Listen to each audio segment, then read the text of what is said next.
Photography students, I'm going to be showing you guys how to do your output for the end of your portfolio and also how to create your 10 by 20 diptych. So first things first, what you want to do is, these are some photos I took at Balboa Park recently. So what you want to do is, for your standard photos, to size them out correctly, open it into Photoshop. If you have any layers, make sure to always flatten your layers, layer flatten image, and flatten out your layers. So what we want to do first is go to image size, and set this to pixels. And then the pixel column, whatever is the biggest side. So right now my width is bigger than my height. If this was reversed, I would change the height to 3000 pixels. But right now my width is the bigger number, so I'm changing my width to 3000 pixels. So you shouldn't see a number in the width or the height column bigger than 3000 pixels. Otherwise, you might need to resize the other side. So just to show that the other way, let's say if I crop this to a vertical crop, right? If I go to image size, now my height is the bigger number, and that's the one I would switch to 3000 pixels. So I'm just going to hit cancel and go back and just redo it for my horizontal crop. So I'm going to change my width to 3000 and hit OK.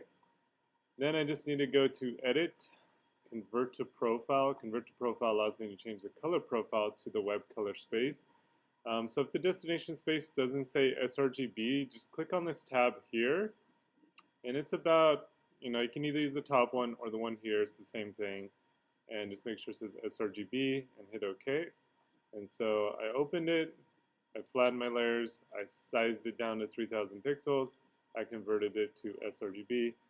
And then just go File, Save As, and make sure your format is a JPEG format, and then save it in the correct location. You could change the name to one of the 10 and then hit Save. Quality, I would probably leave it around 9 or 10 and then hit OK. So that's how you save it out correctly. So next I'm going to show you, I'm actually going to open up the original file before I edit it. It's a raw file, so I'm just going to open in Camera Raw and open it into Photoshop. So when I have my two files open, so I have my original and my edited photo, I'm going to go to File, New, and we're going to create a new custom document. So for the width, I want you to put 20 inches, and for your height, I'm going to do 10 inches. Let's call this,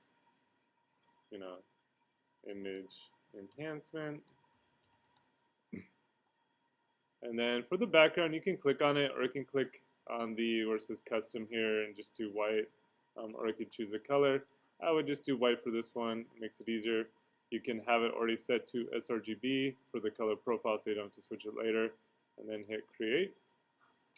And then all I need to do is get that move tool. I'm just going to click on the tab of my original photo. Click inside the photo, drag it over, drag and drop. Just going to close this out and not save it.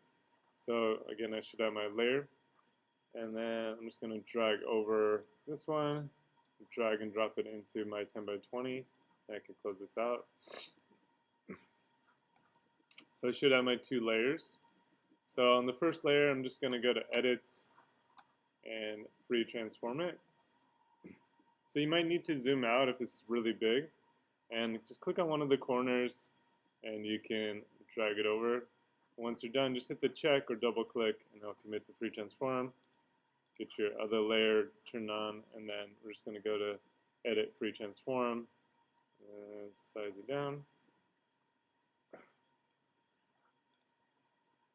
So I'm just going to click on my first layer. Just make sure on the right layer. You can press Command T. So I'm just going to size it down a little smaller, just so it fits, both of them fit well.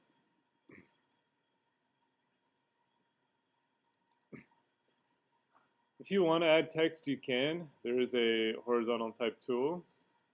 If you click on the color, you can switch it to black, and then you can type, before.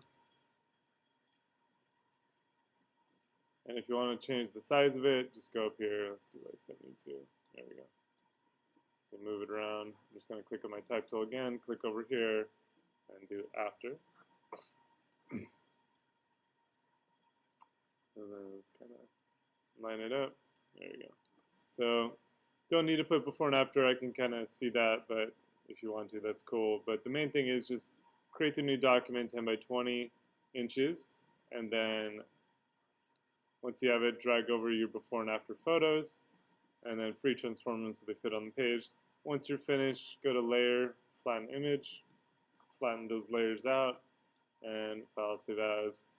And so I'm just going to save this in the folder, make sure it's a JPEG format, already have it converted to sRGB, and then you can save it out like so.